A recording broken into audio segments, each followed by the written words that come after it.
This is a bit of a surprise, probably, but I am back at the Lode Cave near Pai in Thailand. It's actually right outside the town of Bang Mapha, and I visited this cave a little while ago, but I just happened to find myself back in the same neighborhood, and I have a day here in Bang Mapha, and I enjoyed myself at the cave so much last time I thought I would come back and visit it a second time.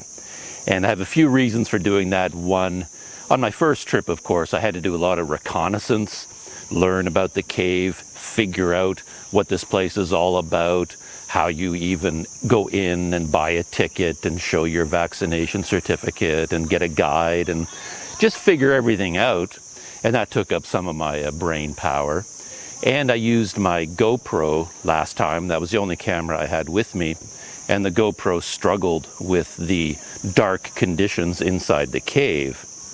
So I thought I would come back again. Now that I know about the cave, I'm very familiar with it, I can just go straight into the cave and enjoy the whole experience without having to think about it too much. And I brought my Panasonic G85 camera with me this time, and I'm hoping that it will do a better job inside the cave in terms of filming it. Though, I'm such a dummy, I left from my guest house this morning, and even as I was walking out, I was patting myself from top to bottom, going, okay, I have my scooter key, got my room key, got the helmet, I got the mask, I've got the camera, I've got the extra lens, I got the batteries. You know, listing all the things you need to go out into the world these days. It's very, very complicated, made more so if you happen to be shooting video. And I drove all the way here, and what did I forget? My flashlight. I didn't bring my flashlight this time. So after all that careful planning, I don't have a flashlight. But I'm hoping the G85 camera will compensate for that, and just the light from the lantern guide will light up the interior of the cave enough for my camera to capture some of the experience. So here is the entrance to the cave complex, the Tam Nam Lode Wildlife and Nature Education Center. And the rule here is that to go into the cave, you have to have what they call a village lantern guide. And after you pay your entrance fee, then they assign you a guide that has a lantern, kind of a white gas powered lantern, and then they take you through the cave.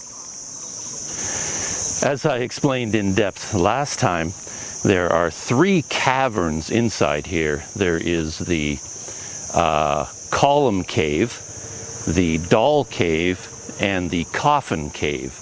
And they are connected by a river. So you go in on foot at the beginning, and your guide will take you to the Column Cave first, and then you go across the river inside the cavern from the Column Cave to the Doll Cave. And the Doll Cave kind of puzzled me a bit last time, because I thought I'd see rock formations shaped like dolls, but there was nothing like that in there. But I think what they mean by doll is like figures, because inside that cavern you get rocks that look like things, rocks that look like an elephant, like popcorn, like a waterfall, like a crocodile. And I think that's what they mean by Doll Cave, but I could be wrong about that. And then after you visit those 2 caves, you come down to the river again, following these very steep wooden stairs, and then you get in a bamboo raft, and you raft down the river, maybe half a kilometer. But it's a very, very atmospheric and fun ride.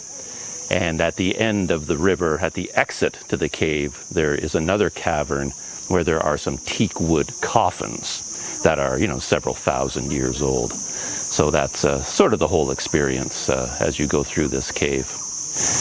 Everything is all set. I paid 500 baht. On the outside there's a little shack. And the way it works is you can pay 200 baht to go to cave number 1, the Column Cave, and that's all. Or 250 baht, and that takes you to caves number 1 and 2. The Column Cave and the Doll Cave, and you go to both of those on foot. Or if you pay 500 baht, then you go to all 3 caves, plus you get the river rafting trip. And that, for all of those, your 200 or 250 or 500 covers a group of 3. But I'm here by myself, so I'm, you know, I have to pay the full 500 just for me. And there is a visitor center here. That's the building right there. And it was closed last time, but they tell me this time it is open. And this is my village lantern guide today. Hello. He might be a trainee. They said something about getting a trainee today.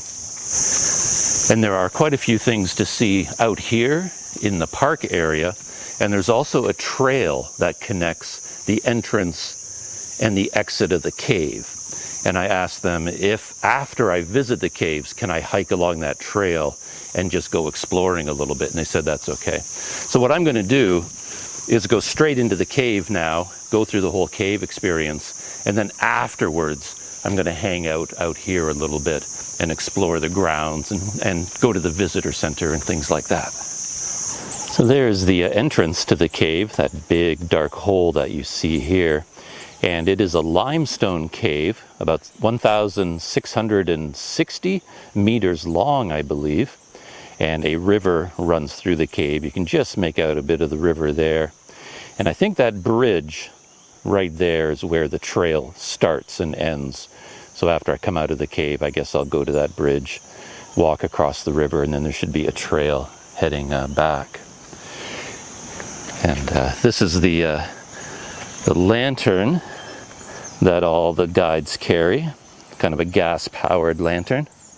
And the last time I was here, they would have to stop occasionally to pump it up to get it nice and bright again. And I didn't notice this on my first visit, but there's an official fish feeding point right there. So I guess you stand on that bridge and you can feed the fish from there. But you can also feed the fish right at the entrance to the cave over here. So I will go to this this specialized point when I come out of the cave. There's a place right here where the fish like to hang out right by this bridge into the cave because they know they're going to get fed here. And I'm going to feed these fish a little bit. You can see just how many of them there are. And they're really big fish. And you see them all through the cave when you're on the river raft as well.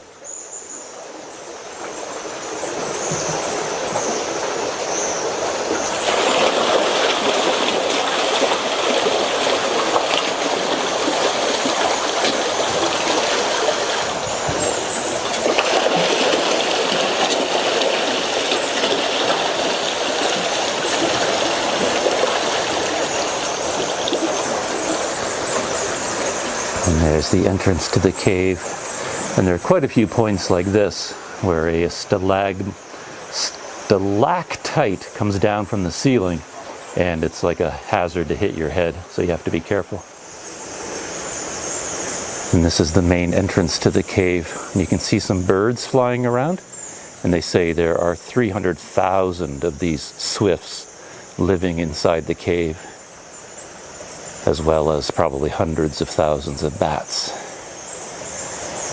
There's the mouth of the cave and the river. Again, last time I was here, I didn't see any of these birds. I could hear them, but none of them were flying around. So yeah, this visit is completely different so far.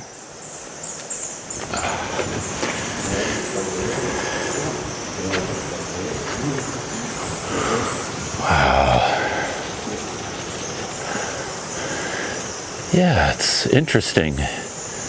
I'm seeing everything differently because I'm using a different camera, but I'm also in a much more relaxed frame of mind this time.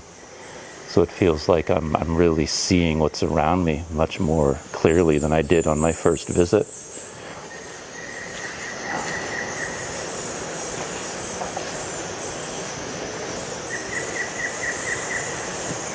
Yeah, it's a gorgeous spot. I'm sort of hanging out here a little bit longer simply because I know that as soon as I leave this point, all the daylight is going to disappear very quickly, and we're going to be in the dark for a long time until we get to the exit of the cave. So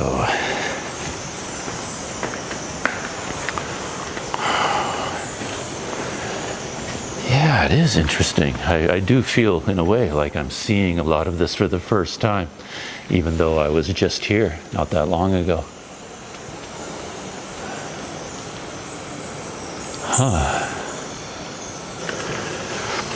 My guide is being very careful to light up the footpath, because it does get pretty uneven.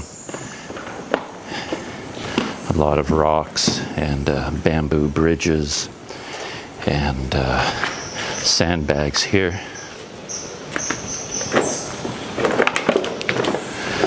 Remember, on my first visit, I was looking at the maps and doing as much thinking about where I was going as possible, but I still got confused about the layout of the cave, but I think I have it more clear in my head this time.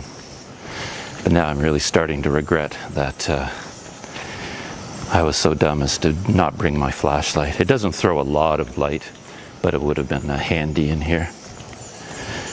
And last time I came through, I had my flashlight, and there was also kind of a soldier, or as someone told me in the comments, he was probably a park ranger, and he had a flashlight as well, and that helped light things up. But we'll have to do with the lantern this time.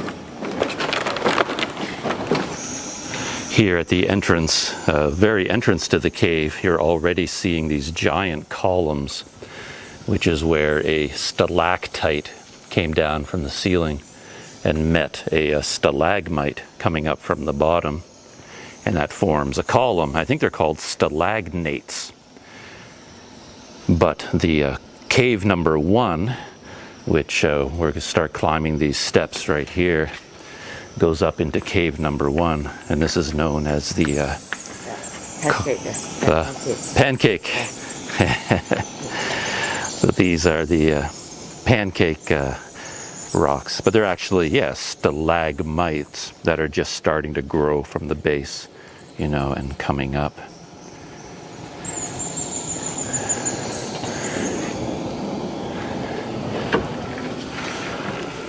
And this is the entrance to cave number 1, the column cave. And it's up here. I think we'll see much larger examples of these stalagnates. This is one of our first stops. This is a flow stone. Has characteristics like a waterfall. Most flow stones are white, shiny, and sparkly on light. Noticed on the GoPro footage I shot of this, it really was quite sparkly. But I don't know whether the Panasonic, oh yeah, I can see some of the sparkling. Yeah, that's a gorgeous rock formation. The flow stone. And my lantern guide also has a flashlight, so that will be nice. So we're starting to see why this cave is called the column cave. Yeah.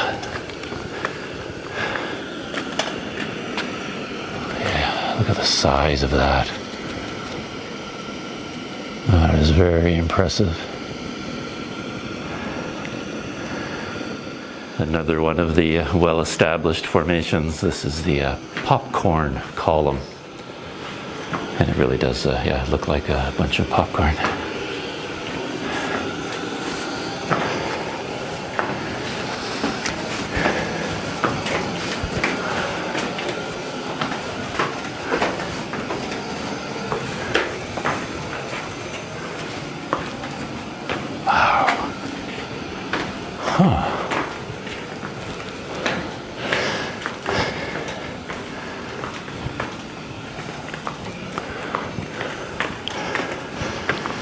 There's another very large column. I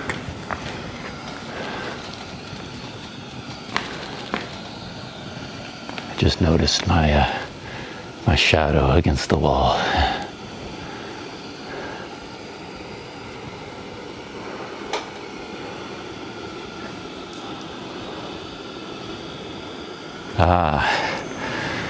And I remember this one, King Kong, a gorilla rock. Is that King Kong? Yeah, I think that's the gorilla rock, King Kong.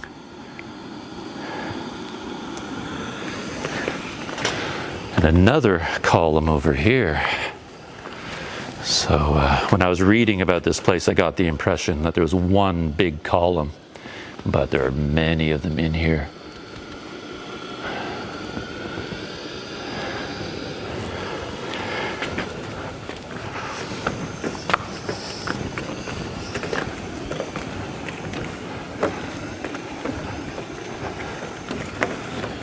Turtle.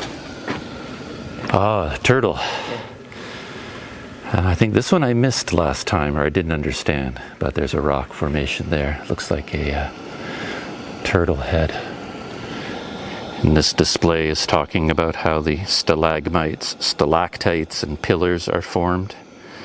Just dripping water, and they leave calcite behind. And then because these are formed with water dripping down, it actually forms a little cup on the top, like a little bowl. And then the water hits that bowl and then runs down the side and leaves behind a tiny bit of minerals. And then over a great deal of time, it grows.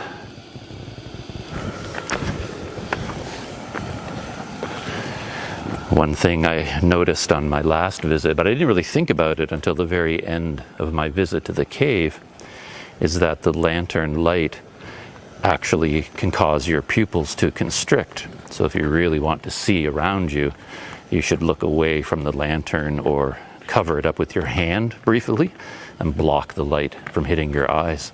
And then suddenly you see things much more clearly when you do that. This is another very interesting formation. I forget the name, there's a technical name for them, but it's like curtains that all of the mineral deposits got left behind in the shape of a narrow fan. Yeah, like a fan-like pattern. Yeah, it's very beautiful. It does make you wonder why it would happen here and not in other places. Something about the way the water flows or the type of minerals inside the water right at this point, I don't really know.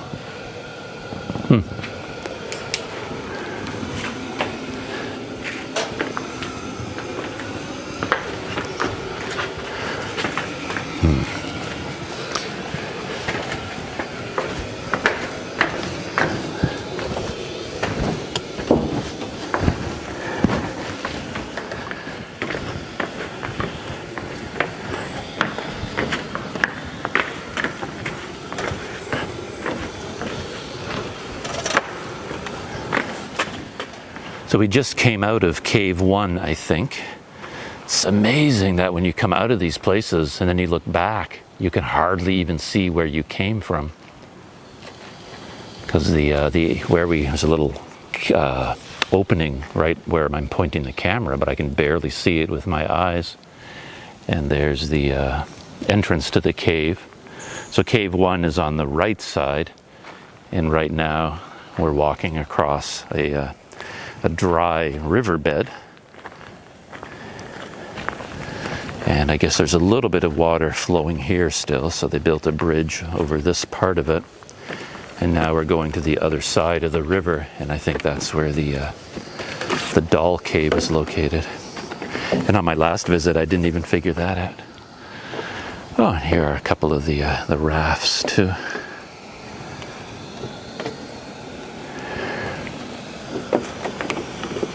Hey, I don't see very many visitors this time around.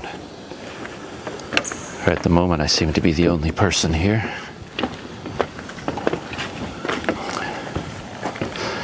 The last time I was here, there were more people, and there were a whole group of men waiting by the rafts.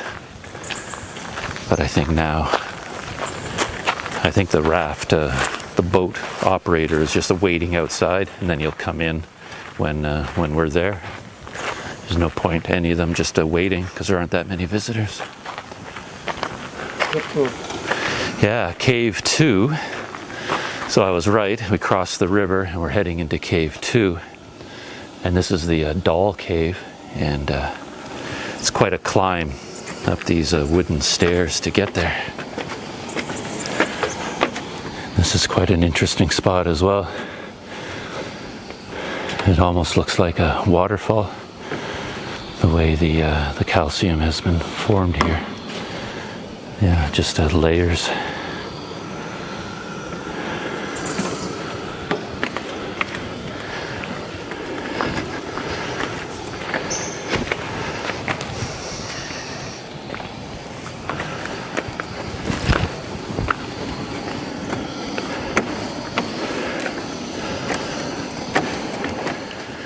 An interesting part of cave 2 is that they have a petroglyph, I think they're called, prehistoric painting, and they estimate that this was drawn by a hunter between 2,000 and 3,000 years ago. Yeah, it takes a sharp eye to make it out on the stone. You can actually see it easier now, you know, without the flashlight. You can just see the outline of it there. And then they have a recreation here to show you, you know, the hunting scene, the animal and the hunter with his bow and arrow.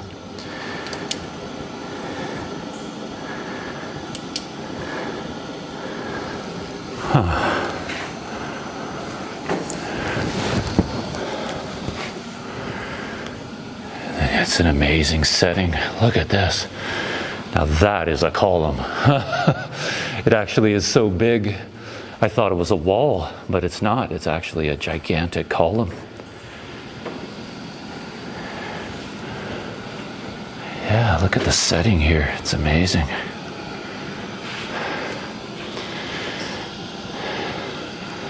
Might actually be more visible now because I tried to brighten up the image on my camera a little bit, and I think it's helping. Everything seems a little bit brighter now.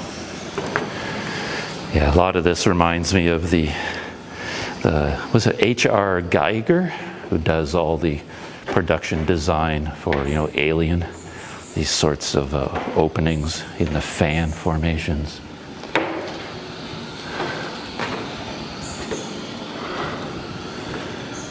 Another column, gigantic one. Again, I thought it was a part of the wall.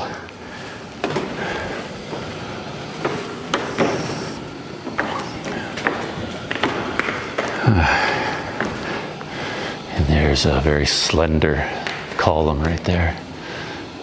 And someday, if it continues, it's going to be gigantic.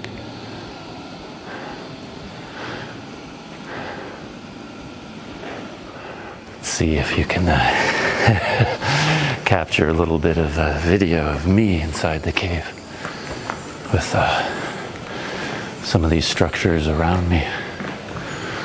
Wow, another amazing cavern here. And these are some very gentle, or not gentle, very I don't know what the word I'm looking for is. Kind of delicate, that's the word I'm looking for, very delicate structures growing here, these columns. I guess it remains to be seen how many of them continue and become one of these massive formations. Look at this one. That one is practically a work of art, sort of a cave wedding cake.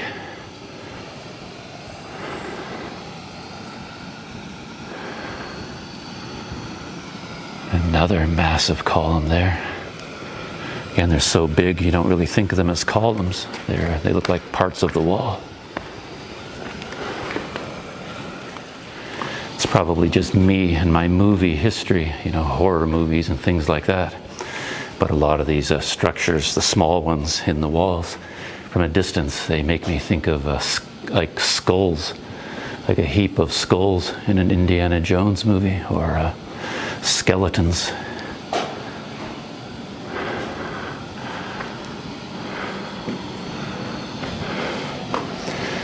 Yeah, it's actually working out okay, not having a flashlight.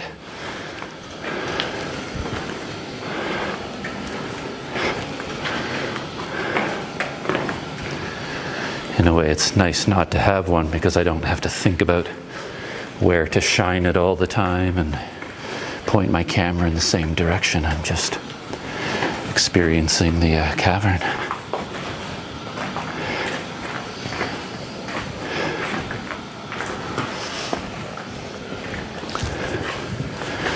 There's an information sign. Helicites are made of the mineral aragonite and calcite. So they have a different crystal structure. Helictites made up of many small pointed crystals radiating outward from the central canal. However, by having a coating of calcite on their tips, forms of helictites have been described in several types of ribbons, saws, rods, curly. Oh. So I guess these are, well, I guess this is what I was talking about, the things that look like skulls and skeletons. These are helictites. Yeah, very interesting. They definitely look spooky. Spookier than other things inside this cave.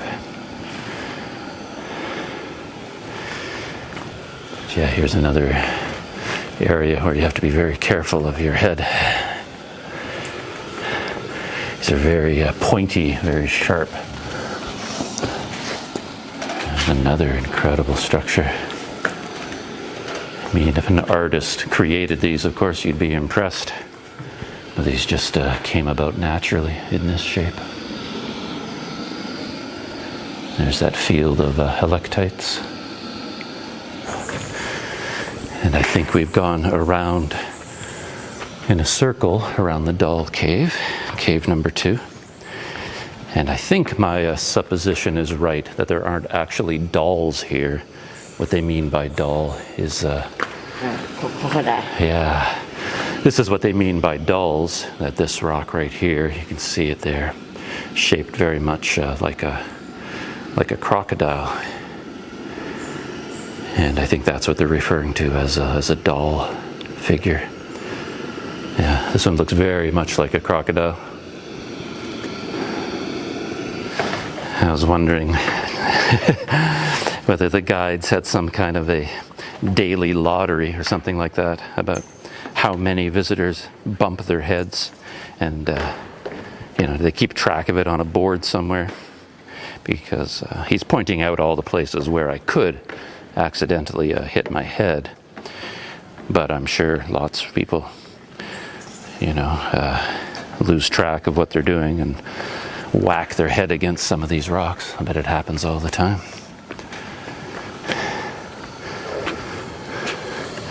It's like one of those workplace signs, it's been 90 days since our last accident, and they could have the same thing for visitors bonking their heads. Okay, we're coming out of that cave. I recognize this area. Yeah, there was a spot here. I saw this sign. It looks sort of like something you'd see on a Disney ride, like a danger spot.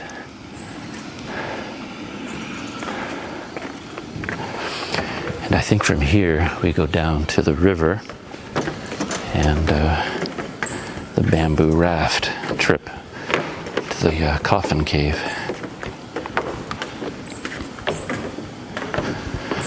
And I remember thinking we were exiting by a different route, but it turns out it's the same route. But this stairway on the right there, that's for coming up, and then there's another one on the left is for going down. So I guess there were times when there's so many visitors, they had to have 2 stairways to avoid a bottleneck. I just saw a light down below me, so I think a boatman is waiting by one of the bamboo rafts. Yeah, This series of steps is very, very steep. You definitely do not want to fall here. Hold on tight to the railing.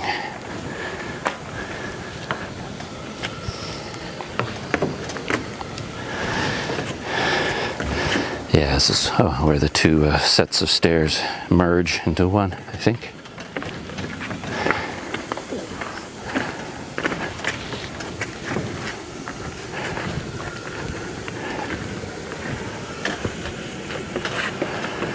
Yeah, equally steep.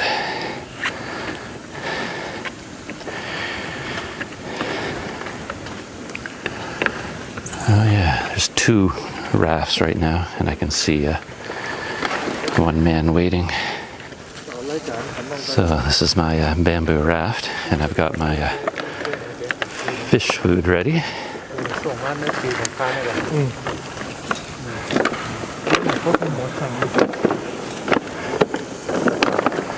And they have these stools. And there's the fish. They've come to check us out.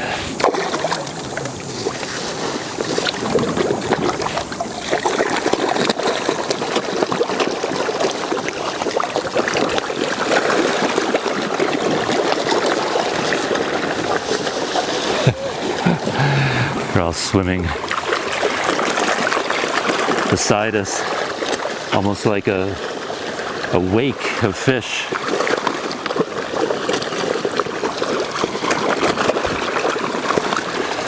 But the fish on the other side, they have to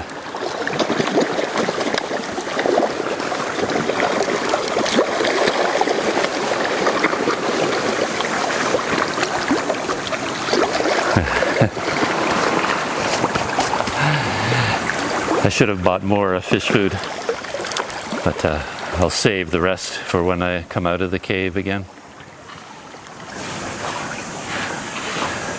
These ones there are some big catfish too, the big whiskers. Yeah, those are big fish. Yeah, it's quite dark in this part of the river, so you can't see a lot. But the cavern we're going through, I don't know, 50, 60 feet high. What's really amazing about it is heading towards the opening. You can see that up ahead. It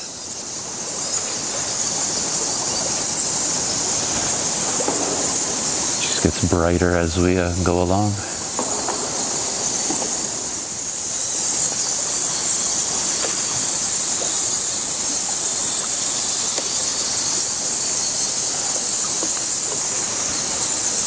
Yeah, those are definitely bats, hundreds of them, and they're what's making the noise.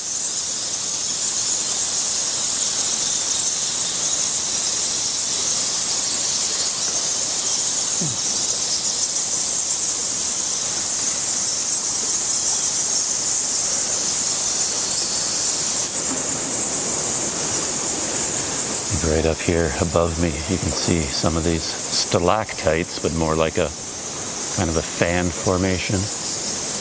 Wow. That is something to see it going by above your head.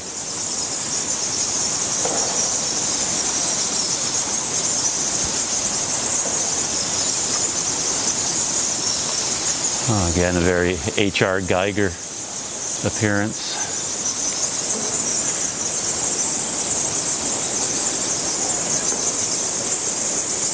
And they built a small dam at this side of the cave just to keep the water levels high enough, I assume, you know, for these bamboo rafts.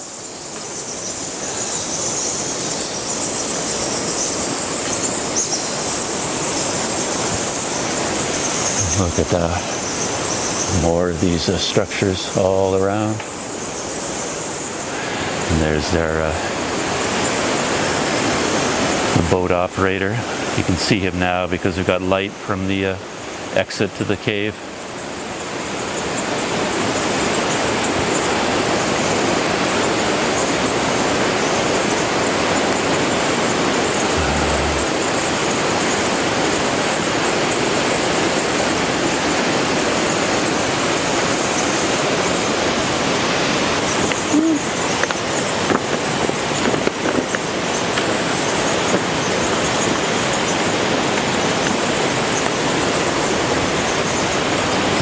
cavern, the Teakwood Coffin Cave.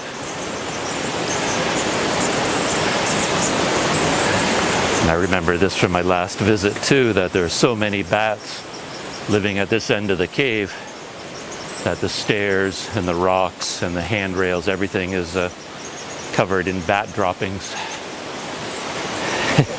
And I noticed other people being very careful, you know, not to touch anything. There's a nice view of the dam and the raft.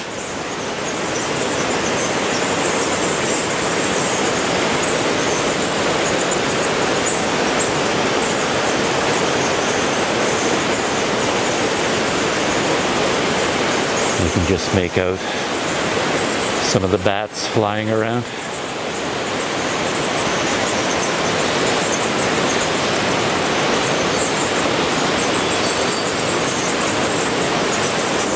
You can see quite a few of the big fish down there in the river.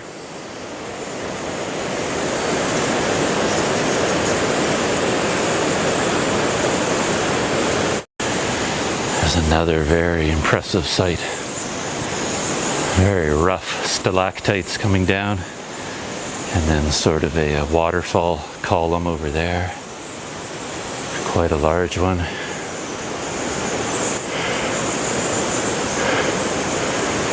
Another one over here, another big column, and then a massive one right here.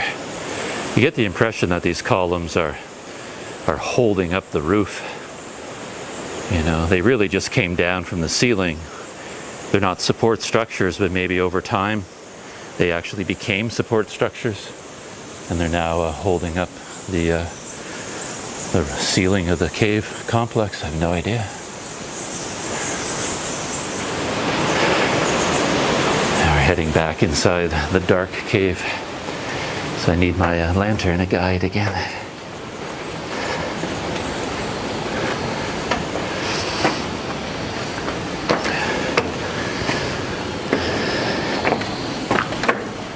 I'm not sure how many there are in the cave, but there are a series of these, as I said, log coffins that they date anywhere from 1,000 to 2,500 years ago. Oh, this is interesting. I didn't read this sign last time, and I commented that I'd seen very similar coffins in caves in the Philippines when I was there. And this sign mentions that you see coffins like this from China to Thailand to Borneo and the Philippines. So it's made from a log separated into two parts. They excavate the interior, and there's some sort of a kind of a mechanism at the end where the two logs fit together like a lock and key.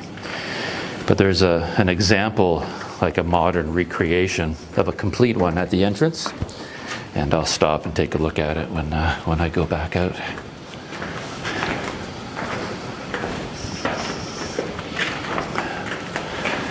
So I think this cave is the smaller of the three that you visit. I mean, the attraction are the coffins themselves, but still, so many formations in here.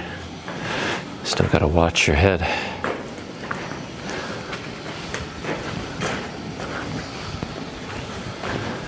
There's another one of the remains, and there at the right side you can see sort of a protruding piece of wood, and that's somehow connected with the top half of the coffin. I don't know if there was anything, you know, special about, you know, if they found any remains in the coffins. I don't think they did. So I don't think they know if this burial in these caves in the coffins was meant only for, you know, village, you know, tribal chiefs, you know, important people, or whether it was done for everyone. I don't know. You know, I would think it was only for very important people in the community.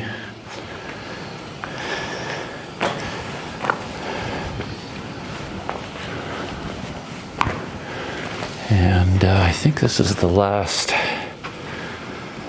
section of the coffins.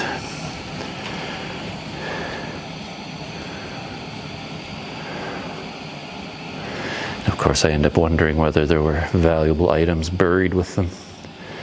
And perhaps over history, they were broken open and, the bodies were disturbed and the valuables taken away.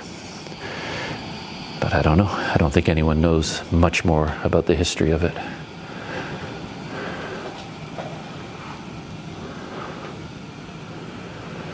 And yeah, I think this is the end of the cave. I think we turn around here, but I'm not sure.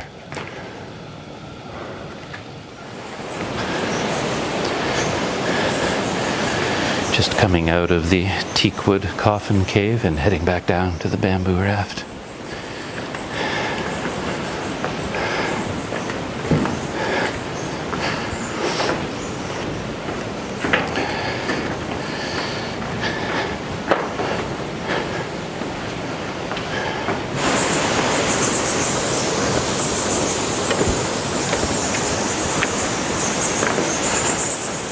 Another bamboo raft just arriving.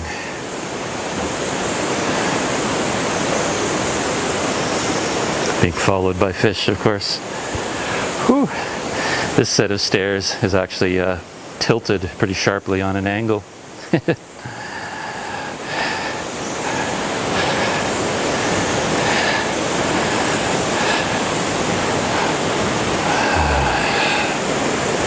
at all those fish.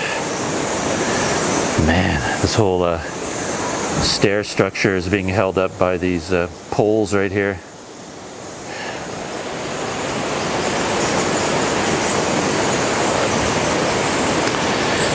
Again, very steep.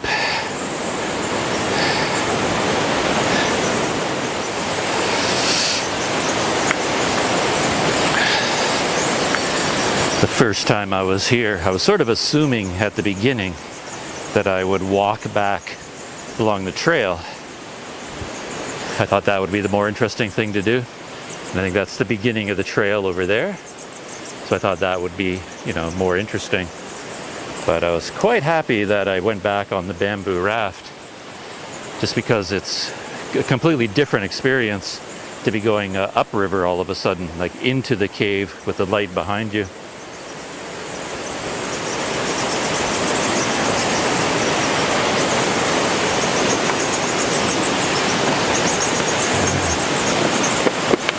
Okay.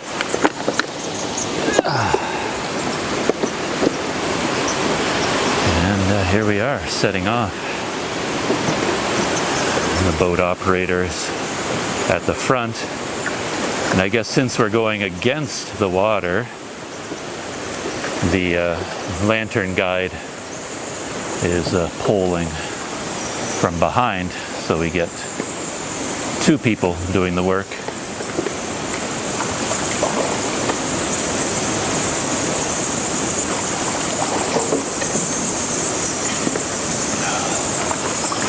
Going back, you get to see all these formations with the light hitting them from behind me.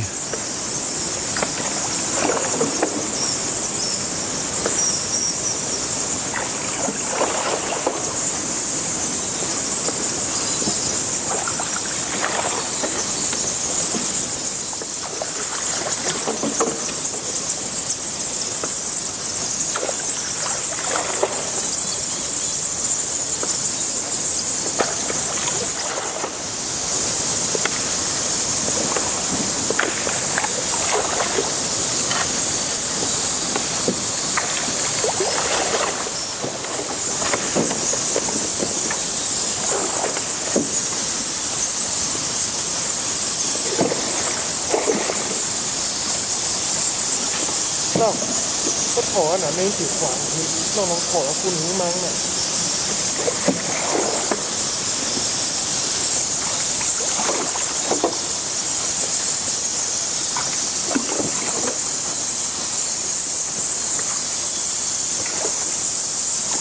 Mày là nó tao cũng không mua. Chút thì cũng xíu nữa, còn cũng xíu nữa. Nó hẳn là mang này nó.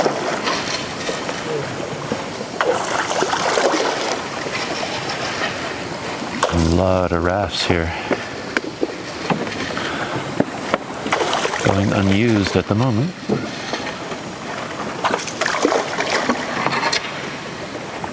Okay.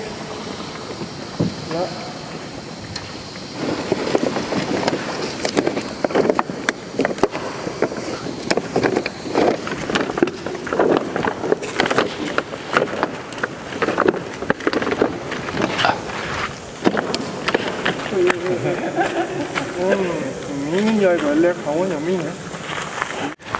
It's quite easy to get disoriented inside this cave, I have to say, because I didn't understand the layout the first time through, but right here where the boat drops you off, you're right back at the entrance to the cave.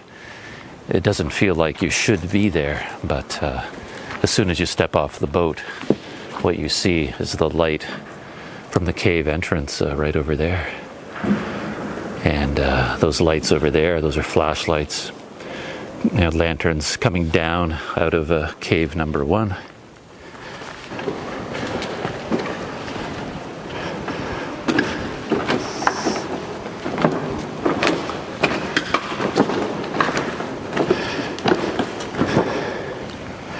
And we're back at the entrance. I didn't actually look at my watch when we went in, so I'm not quite sure how long a standard visit in the caves would take. I wasn't going particularly slow or particularly fast, so it was probably an average amount of time. Whew, so I think at this point I'm going to be cut loose and I can go explore some of the things around the entrance to the cave and maybe go hiking along the trail. But we'll see. I don't want to keep my guide for any longer than he wants to be around. I'm outside the cave now, and this is the official fish feeding spot. It's actually kind of interesting because where you go into the cave is right over there. This is the the walkway that goes into the cave, and that's where I fed the fish. So this section of water over there is kind of still, and all the fish hang out right over there where they don't have to work very hard. They don't have to swim against the current. And then when they see people here on the bridge, then they all come swimming from that still water against the current, and then they come here, and I guess once they get fed, they go back. Fish, they're no dummies, they know what they're doing. So let's head down here. I've got a little bit of fish food left over. Now that the people that were here before me gathered all the fish together, you can see they have to fight the current to stay here. But back there around the corner, they can just rest until the next feeding. You can see some of the fish heading back. They can see the other people over there, and they think they might get fed back there now.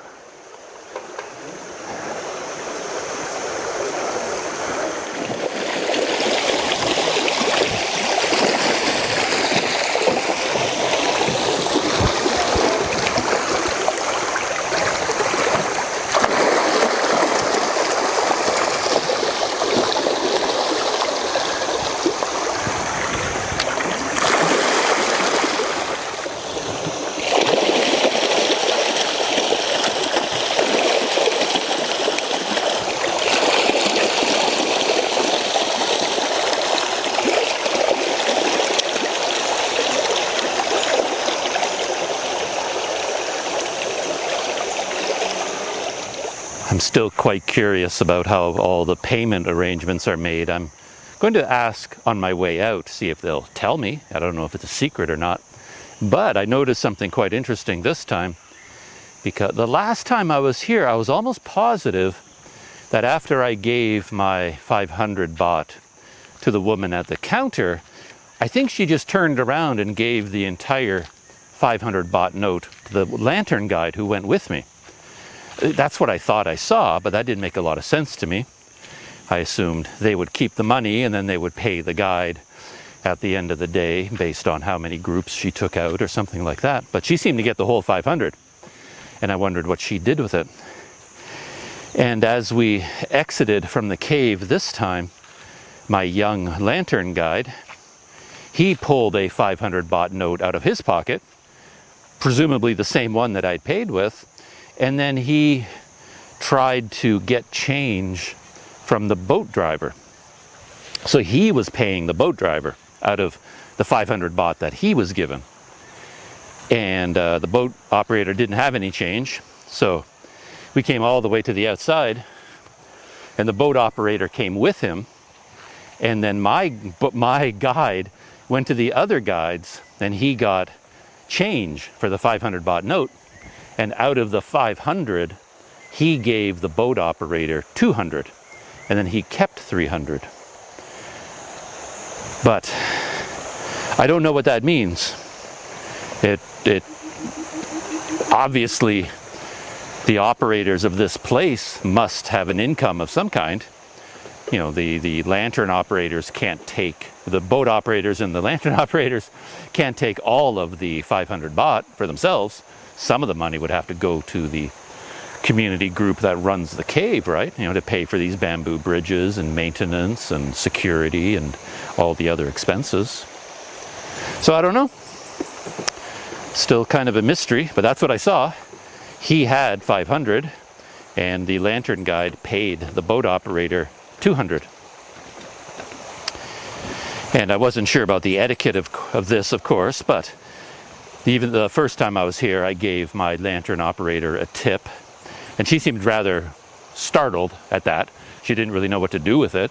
She didn't seem to know what I was doing by giving her money. And the same thing with this lantern guide. I gave him a tip, and he was quite startled. He wasn't quite sure what I was doing either. And then the other lantern operators were kind of laughing and joking with him, you know, as if this was kind of a unusual occurrence.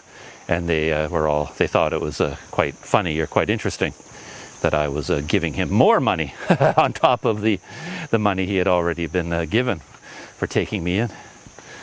But anyway, so I'm here at the start of the trail. That's the entrance to the cave over there, and that is the fish feeding bridge.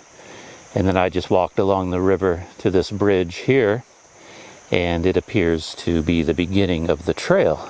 So that's where I am now, and I'm just going to walk along the trail to the other side.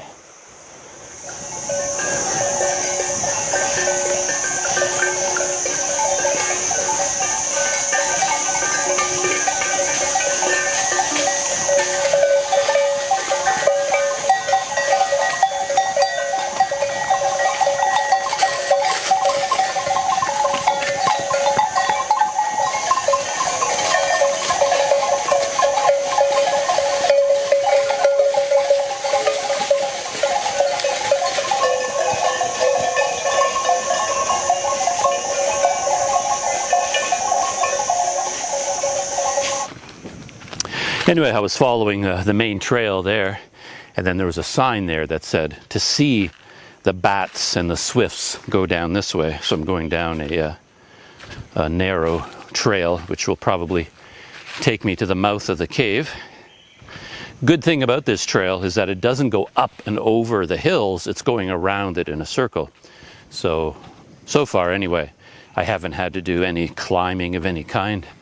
I've just been walking along on a flat trail. I'm starting to hear the sound of the waterfall, the artificial waterfall that the dam created. I've just arrived back at the exit to the cave.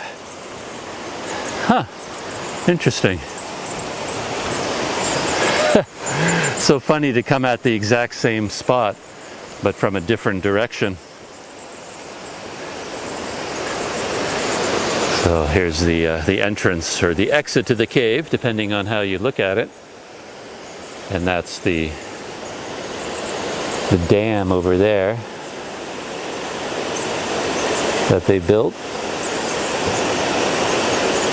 And that's where people get off the bamboo rafts to go up into the coffin cave. I guess this is where you would come in the evening to watch the swifts and the bats flying in and out. And there's the bamboo raft guys and someone who's sweeping and cleaning. And they're climbing up the stairs. Something I noticed is that my trainee guide, he was wearing flip-flops the entire time. He didn't have any kind of footwear other than flip-flops.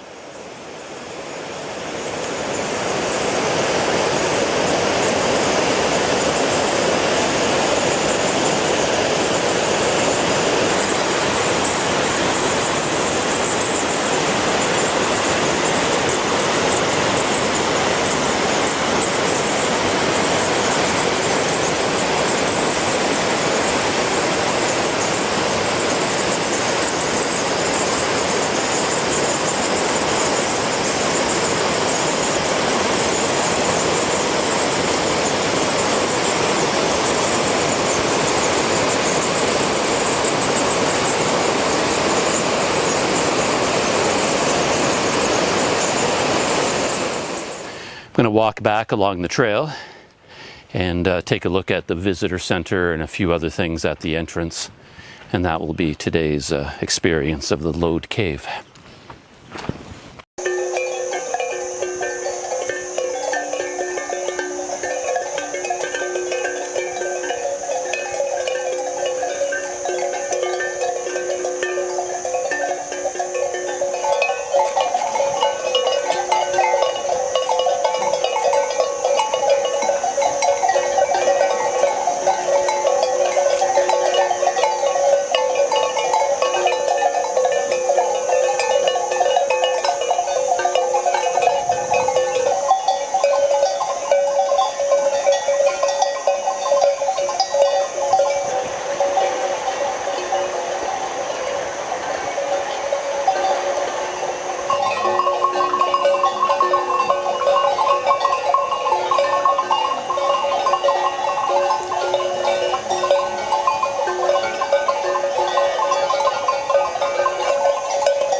This is interesting. When I was here last time, I didn't have enough time, or I didn't read the entire description here.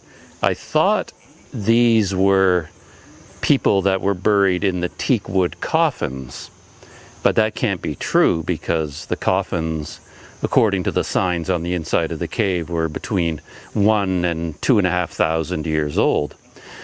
But this recreation of a woman and the bones there that you see, the skeletons that were found in the cave, they were dated to over 12,000 years ago, and the other one over 13,000 years ago. So these are much older than the teakwood coffins, which I didn't realize. So they found human remains in here dating back, 13 or 14,000 years.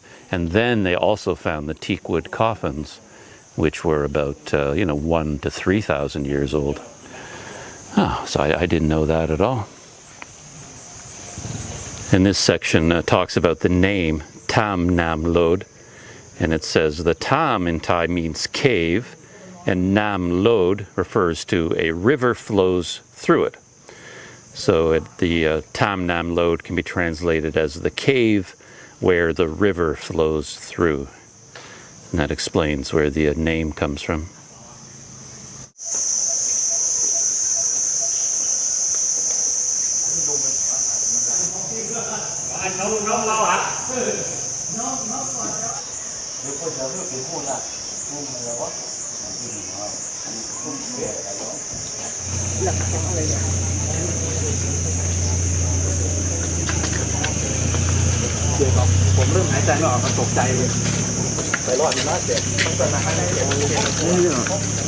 đừng có phần cô ní đi.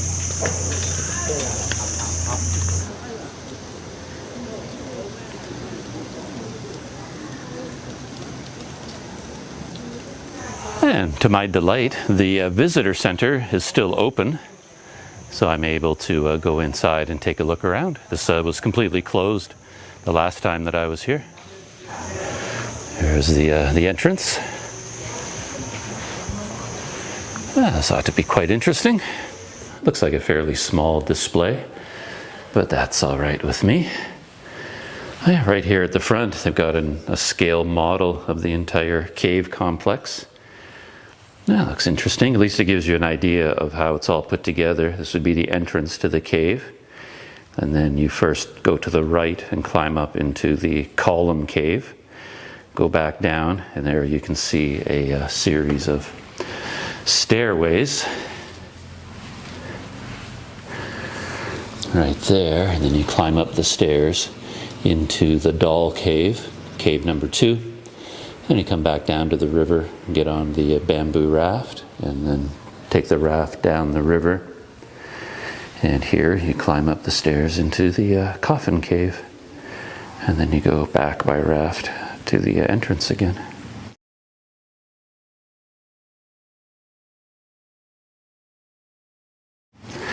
It's kind of an interesting idea that they used these metal bars to form, you know, the structure of the cave. Just bent them over into loops. And they built all those little scale models of the stairs. And this was something else I wasn't aware of from my first visit, is that they found inside the cave not just the skeletons, the human remains, and the coffins. They also found some artifacts from the people that lived in this area and then lived inside the caves. Like there's some bronze bangles and ornaments, some clay pots, and some stone tools. So yeah, a variety of things that they found inside the cave, which I didn't realize that had also happened. Oh, look at that, some arrowheads and spearheads. And there's another scale model of the whole cave system. And they have some information here about the different caves and I guess how they were formed. But it's in Thai, so I'm not quite sure what it's saying. That's kind of interesting. And then the rest of the display consists of some photographs of important dates in the history of the cave and some of the things that you see inside them, as well as local wildlife. And there you have it, the visitor center.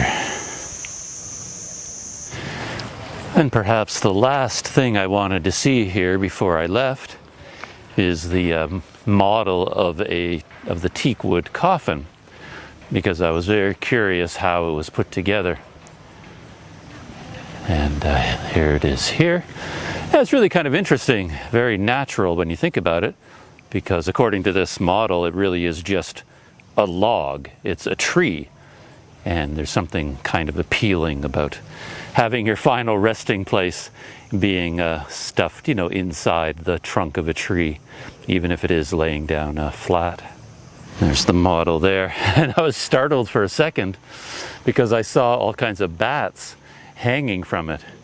And then I realized that these bats are, they're also models. There are a couple more of them over here. Those are clearly models of bats. Yeah, I like that. It's a nice touch. And here's the teakwood coffin. Okay.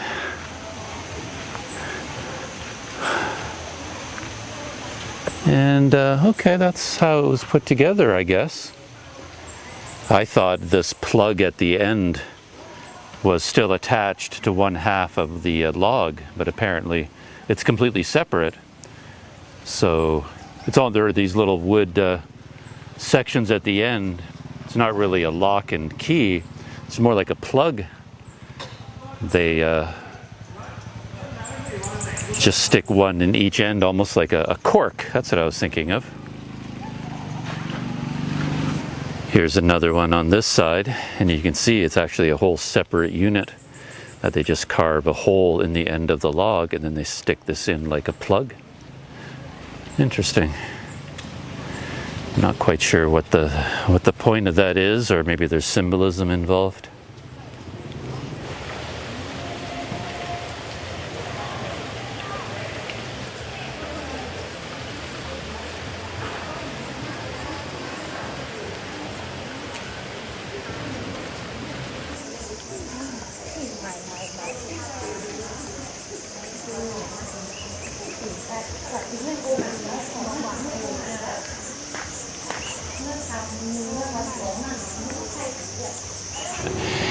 And so, my second visit to the Lode Cave is coming to an end. I'm just sitting at one of the small restaurants near the entrance to the cave. It's really a nice place to have lunch. They've got complete menus here, like full books of every kind of Thai food you can imagine, and really nice because they have photographs of every dish and a name in Thai and in English. So it's easy to make your selection. And yeah, I just ordered a variety of fried vegetables and rice and fried pork and some chicken and different things. And I got my banana shake. So yeah, climbing around inside a cave, you build up an appetite. So that's it. Yeah, I really enjoyed this, coming back here a second time. It was a really good idea. I'm very glad that I did it. I got a lot more out of the cave experience this time. Just going in a little bit more relaxed, taking my time, looking around a bit more and exploring the whole outside area, as well as taking that trail back around, you know, to see the cave entrance from the other side. Yeah, there's a lot to see here. Yeah. Planet Doug approved, definitely. The Lode Cave experience here in Mapha. And with that, as always, I'll see you in the next video.